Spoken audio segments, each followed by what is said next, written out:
নমস্কার দর্শক, আমি তরুণ ঘোষ। আমি বারবার একটা কথা বলতাম, আপনাদের মনে আছে কিনা জানি না, যে মোহাম্মদ ইউনূসের শেষ দিনটা হবে অত্যন্ত করুণ। মনে করুন, আমি বিভিন্ন ভিডিওতে বারবার এই একটা কথাই উচ্চারণ করেছি যে শেষ দিনটা অত্যন্ত করুণ হবে। 18 মাস ধরে যে মানুষটা দেশ শাসন করলো, যে চূড়ান্ত একটা এ নিয়ে উচ্ছ্বাস নিয়ে, আবেগ নিয়ে এবং জনসমর্থন নিয়ে বাংলাদেশের মাটিতে পা রেখেছিলেন নোবেল জয়ী আমাদের স্যার, এখন আমি তাকে স্যার বলি, ইউনূস স্যার বলি না, স্যার যে পা রেখেছিলেন, পা রাখার পরেতে তিনি যখন 18 মাস বাদে গেলেন, দেশটা ধ্বংসস্তূপে পরিণত হলো। কারখানা ধ্বংস করে দিলেন, মব সন্ত্রাস সৃষ্টি করলেন, দেশে অরাজকতা, খুন ডাকাতি, নিরপরাধদের জেলে ভরা, কিছু বাদ রাখেননি। একটা বিচারবিহীন মামলা, দেশের অবৈধ সমস্ত চুক্তি করা, বন্দর তুলে দেওয়া, এবং শেষ পর্যন্ত যাওয়ার আগে বাংলাদেশকে শেষ বাঁশটি দিয়ে গেলেন, সেটা হচ্ছে মার্কিন যুক্তরাষ্ট্রের সঙ্গে একটা নন ডিসক্লোজার এগ্রিমেন্ট। যে নন ডিসক্লোজার এগ্রিমেন্টের ফল বাংলাদেশের মানুষকে কতদিন যে ভুগতে হবে তার কোনো ইয়ত্তা নেই। এই নন ডিসক্লোজার এগ্রিমেন্টে যা যা আছে, কৃষি নির্ভর একটা দেশ, সেখানে 1350-এর ওপর বস্তু এখানে পরীক্ষা নিরীক্ষা ছাড়া জিরো ট্যারিফে ঢুকবে, এবং বাংলাদেশ থেকে যে সমস্ত বস্তু যাবে সেগুলো জিরো ট্যারিফে যাবে। শেষ পর্যন্ত উনি চেষ্টা করেছিলেন মার্কিন যুক্তরাষ্ট্রকে কোন রকমে সন্তুষ্ট করে যদি ক্ষমতায় টিকে থাকা যায়। উনি জামাতকে আনার অনেক চেষ্টা করেছিলেন, যদি জামাত আসে তাহলে পরে তিনি রাষ্ট্রপতি হবেন। একটা খায়ে শোনার মধ্যে ছিল। যেদিনকে নির্বাচন যেদিনকে হলো, সেদিনকে একেবারে ধেই ধেই করে গৌরাঙ্গের মতো নাচতে নাচতে তিনি ঈদের উৎসব পালন করেছিলেন। তারপরে যখন ফল বেরোতে আরম্ভ করলো, তারপর থেকে আর মোহাম্মদ ইউনূসকে দেখা গেল না। শেষ পর্যন্ত গতকাল বৃহস্পতিবার ছিল তার যমুনা ছাড়ার শেষ দিন। সেই শেষ দিনে রাত না কাটিয়েই গভীর রাতে তিনি দেশ ছাড়লেন। এবং দেশ ছাড়ার একটা ভিডিও বিভিন্ন সংবাদ মাধ্যমে দেখা যাচ্ছে। ওটা আগের ভিডিও না পরের ভিডিও আমি জানি না, কিন্তু 18 মাস যে লোকটা, যাকে প্রথম লোকের বলতো স্যার আপনার 1000 বছর হায়াত, শেষে লেখা বন্ধ হয়ে গেছিল। আমি বলেছিলাম সবকিছুই আস্তে আস্তে বন্ধ হবে। এখন তার একটা গান স্যালুট জুটল না, একটা ফুলের মালা জুটল না, কেউ করমর্দন করলো না, কোনো টিভি ক্যামেরা তাকে ফলো করলো না। তিনি সম্পূর্ণ একাকী, নিঃসঙ্গ, মাথা নিচু করে বাংলাদেশ থেকে ধীরে তড়িৎ গতিতে পালিয়ে গেলেন। কারণ উনি জানতেন উনি যে অপরাধ উনি করেছেন, এবং জামাত ক্ষমতায় আসেনি, বিএনপি এসছে, কালক্ষেপ যদি হয় তাহলে ওনার জেল তো অবধারিত, আর জেল যদি হয় তাহলে পরে ভারতবর্ষ তাকে ফাঁসিতে না ঝুলিয়ে ছাড়বে না।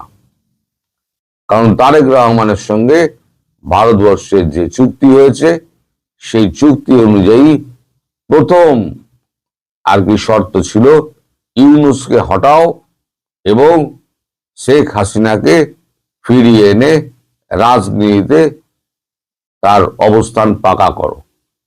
তিনি ভোটে লড়বেন, জিতলেন কি জিতলেন না সেটা পরের কথা। এখানেও অনেক খেলা আছে। এই যে খলিলুর রহমান, তাকে ইনক্লুড করা, এই নিয়ে অনেক রকম ধোঁয়াশা রয়েছে, অনেকে অনেক কথা বলছেন। আমি এই নিয়ে এখন কোনো কথা বলবো না, কারণ এটা ওই কথা বলার সঠিক সময় নয়। আমি পরে এই ব্যাপার বলবো, কারণ এখানে আন্তর্জাতিক অনেক খেলা লুকিয়ে রয়েছে। এখন সেটা বলার সময়, আমি যদি বলি তাহলে অনেক কিছু ইকুয়েশন পাল্টে যেতে পারে, কিন্তু আমি পুরোটাই জানি। এমন নয় যে আমি জানি না, আমি পুরোটাই, যখন সবাই আলোচনা করেন আমি স্মিত হাসি যে হ্যাঁ তোমরা আলোচনা করো, কিন্তু আসল কাজ তোমরা ধরতে পারবে না।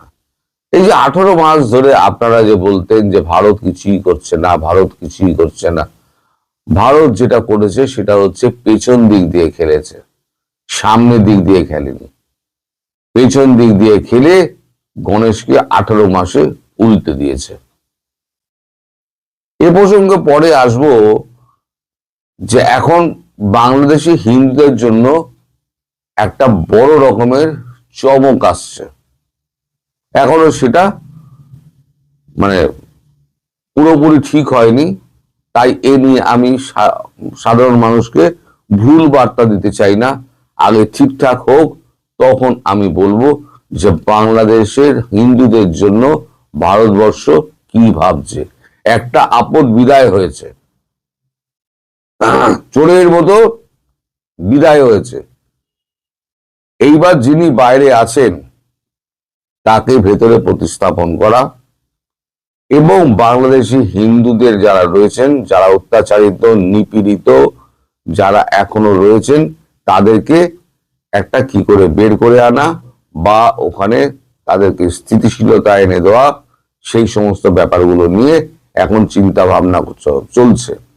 এখন সে ব্যাপারে কিছুটা কাজও এগিয়েছে। এখন ভারতবর্ষ যখন ভাবে, ভারতবর্ষ কিন্তু করে দেখায়। মোদীজি শুধু শুধু মানে এ করেন না, মানে বলেন না, কথা বলেন না। এই যে গত কালকে ট্রাম্প একটা ভাষণ দিলেন, ওই বোর্ড অফ পিস শাহবাজ শরীফকে উনি ডেকে নিয়ে গিয়েছেন। সে তো চাকর বাকর চললো। প্রথমে কথা হয়েছিল কি 4টে জেট পড়েছে, তারপরে 6টা হলো, তারপরে 8টা হলো, এখন এক লাফে 11টা জেট পড়ে গেছে। জেট খুব দামি, উনি কার কথা বলেননি, 11টা জেট পড়ে গেছে। 11টা জেট পড়ার পর তারপরে দেখেছে একটা দেশ দেখেছে তার তো খুব অবস্থা খারাপ। এখন খুব অবস্থা খারাপ হলে কি হবে, তাহলে যুদ্ধ থামাতে হবে। তাই ট্রাম্প বাবুকে, মালিককে তাই অনুরোধ করা হয়েছিল আপনি যুদ্ধ থামান। তাই তিনি 52 বার বলে ফেললেন আমি এই যুদ্ধ থামিয়েছি।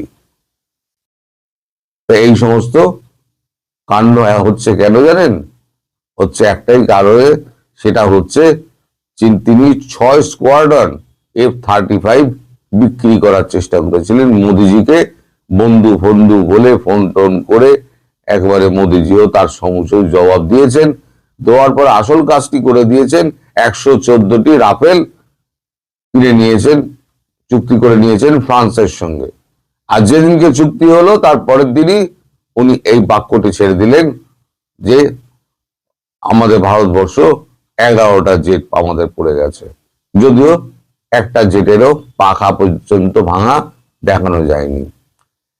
তাই এই বাংলাদেশের আমাদের মোহাম্মদ ইউনূস তিনি চেষ্টা করেছিলেন শেষ মুহূর্ত পর্যন্ত উনি ট্রাম্পের সঙ্গে সখ্যতা বজায় রেখে যদি জামাতকে ক্ষমতায় এনে কোন রকমে, তাহলে উনি যদি রাষ্ট্রপতি হতে পারেন, তাই তিনি উদ্বাহু হয়ে নেচেছিলেন এবং ওই এগ্রিমেন্টটা করে বাংলাদেশকে পুরো আমেরিকার কলোনি বানিয়ে দিয়েছেন।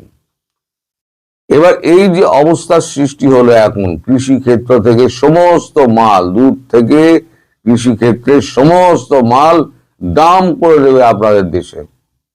আপনাদের দেশের চাষিগুলোর কি হবে? ক্ষেত খামারি যারা করছেন, মুরগি পালন করছেন, যারা হাঁস পালন করছেন, তাদের কি হবে? যারা দুগ্ধ গোপালন করছেন, যারা দুধের ব্যবসা করেন, তাদের কি হবে? উনি তো দুধও পাঠাবেন, তাহলে তার না খেয়ে মরার মতো অবস্থা করে দিলেন উনি। যাওয়ার আগে শেষ বাঁশটুকু দিয়ে গেলেন। এখন এই বাঁশ এখন সামলাতে গেলে তারেক রহমান বুঝতে পেরেছেন একমাত্র ভারতবর্ষ ছাড়া গতি নেই। এই বাঁশ থেকে বের করতে পারে কিন্তু একমাত্র ভারতবর্ষ এবং একমাত্র ভারতবর্ষ। সুতরাং ভারতবর্ষের সঙ্গে তিনি সুসম্পর্ক রাখার একটা চেষ্টা করে যাচ্ছেন। যদিও তার বক্তৃতায়, তার জাতির উদ্দেশ্যে বক্তৃতায় তেমন কোনো বার্তা ছিল না, কিন্তু আমাদের কূটনৈতিক মহলে যে কথা চালাচালি হচ্ছে সেখানে কিন্তু তিনি ভারতবর্ষের প্রতি অকুণ্ঠ সমর্থন জানিয়ে দিয়েছেন এবং মোদিজির কাছে বলেছেন বাংলাদেশ চালাতে গেলে যা যা সমর্থন দরকার আপনাকে সেই সেই সমর্থনগুলো করতে হবে। মোদিজিও বলেছেন ঠিক আছে, আমি সেই সমর্থনই করব। কিন্তু কিছু কিছু জায়গায় একটা ভুল বার্তা পৌঁছে দেওয়া হচ্ছে।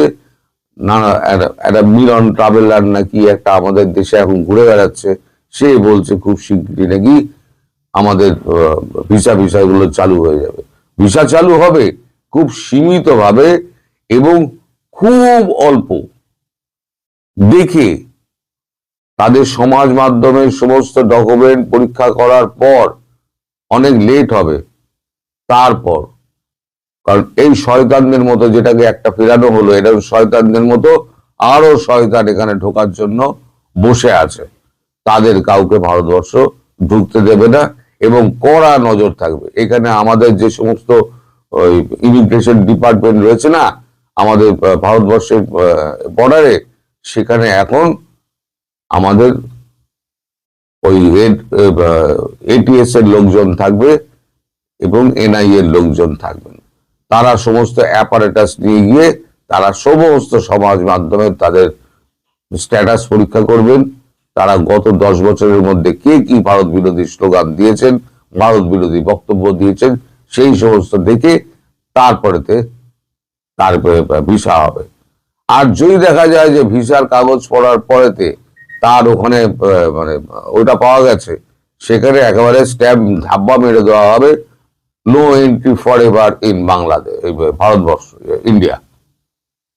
তার মানে একেবারে ভারতবর্ষে যদি একদম সন্নিকট যে রাষ্ট্র, সেই রাষ্ট্রের সঙ্গে যদি আপনার যোগাযোগ না থাকে, আপনি যদি সেই রাষ্ট্রেই যদি না যেতে পারেন, তাহলে অন্য দেশ আপনাকে ভিসা দেবে কেন? আপনাকে প্রশ্ন করবে। আপনার সব থেকে কাছে হচ্ছে বৃহৎ গণতান্ত্রিক রাষ্ট্র ভারতবর্ষ, সেই আপনার ভিসার বইটাকে রিজেক্ট করে দিয়েছে, লাল ধাব্বা মেরে দিয়েছে, তাহলে আপনাকে আমরা ভিসা দেবো কেন? সুতরাং অন্য কোথাও তারা ভিসা পাবেন না, তারা এই ভারতবর্ষের মধ্যেই থাকবেন। আর যত শীঘ্র সম্ভব এই বিদেশ সফরগুলো সেরে নিয়ে এর মধ্যে সমস্ত কাজকর্ম হয়ে যাবে। আপনারা দেখতে পাচ্ছেন ধীরে ধীরে আওয়ামী লীগের অফিসগুলো খুলছে।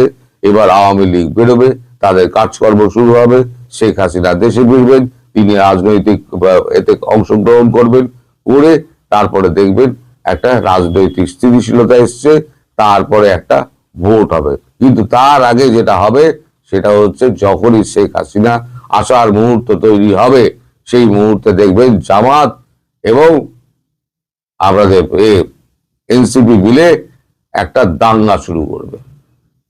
তবে এর মধ্যে যদি আওয়ামী লীগ যদি মাঠে নেমে পড়ে, এই চ্যাংড়া আর দামাতগুলো তো বেদম